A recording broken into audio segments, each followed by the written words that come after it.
the Giro victory. I mean, is that sunk in? Yeah, but kind of like, I don't know.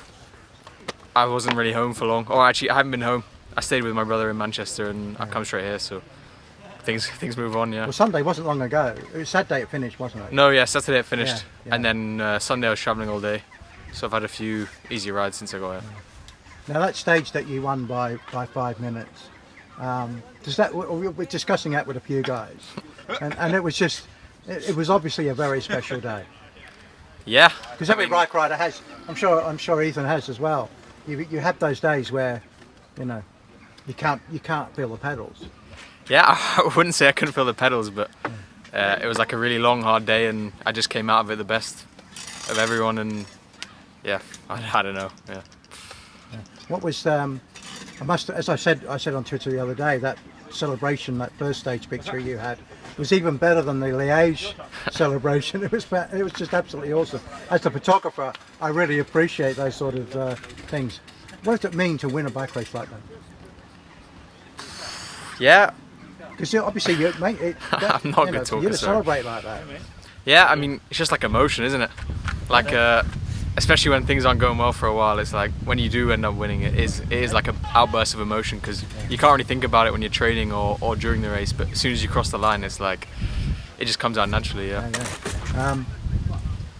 I think I read on Cycling News that you weren't actually down to ride the Giro, Baby Giro. Yeah, no, I was a reserve rider. Yeah, like yeah, I haven't had a good year, to be honest.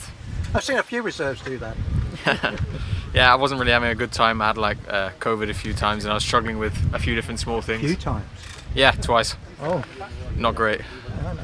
And the second time like really knocked me out. I couldn't really train, and I wasn't really recovering for like a month. Yeah. But yeah, they got to a point where week on week I was getting better and better, and yeah, I did what I did. And has your world exploded with that Giro victory? Because I mean, I look at the stats I see when I put social media up there of that. When you got the pink jersey and that, and it's just everybody's looking and everybody's excited. Yeah, I mean, to be honest, I haven't actually been able to catch up at all. Like my inboxes are still full of messages like well done and stuff, and it's actually quite draining to reply to everyone. So I will get around to it, but yeah. Maybe after this weekend. Yeah. And I'm assuming it's also helped your career prospects. Yeah, I think so too. Yeah. All right. Well, going into this, I mean, both of you won last year. Yeah. In the time trial. Feeling the pressure? Or after the Giro, nothing. You know, not. No pressure, not really. But I don't know. I'll just give it my best ride and see how it is. The course definitely isn't as good for me as it was last year, but it's not a climbers course. No, and there's really not much to it at all. It's kind of like three corners. So yeah, I'll ride it and I'll give it my best shot. And if I win, I win. If not, yeah, it is what it is. Well, finally, what are the ambitions now for the rest of the season?